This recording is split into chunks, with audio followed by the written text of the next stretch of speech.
Is it difficult to schedule these scans? No, it's not. Generally, what we do is we end up faxing a request to Simon One for the CT coronary angiogram, and they will contact you and set up a time. And at the same time when they call you, if you're going to be doing an MRI, which most time you would be, then you just let them know that you'd like to add that, and they will end up scheduling that for you at the same time. So you can get it all done at the same time.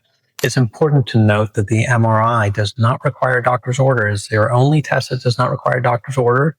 Sometimes their schedulers are a little bit confused about this, and it is important to remind them that if they go that you need a doctor's order for it, to just remind them that they need to talk to the supervisor and that this is their one scan that does not require that.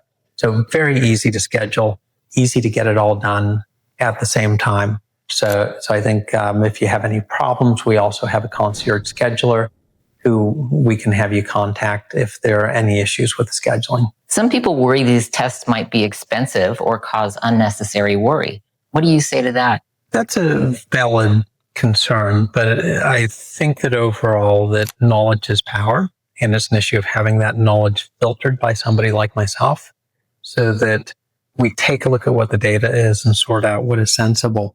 Overall, yeah, there's a little bit of expense, but exactly what do you put the price of a year of additional quality of life of being, or if you have a cancer, getting it discovered based on symptoms 5 years from now when it could have been discovered now in a stage 4 disease rather than stage 1 disease, where now your likelihood of a cure ends up being very low, where initially it would have been almost 100% and with minimal effort and pain. So I think that it is a value proposition with this, is to avoid getting symptomatic disease. It doesn't matter if you have disease, it matters if it becomes symptomatic, whether it be vascular disease, whether it be a cancer. I mean, there's a lot of prostate cancers that we're just going to monitor, where they're never going to actually be the thing that limits your length of life. So there's a lot of decision making that needs to go into interpreting these studies and recommending what to do about them. But in general, I think that the cost is manageable for most people, and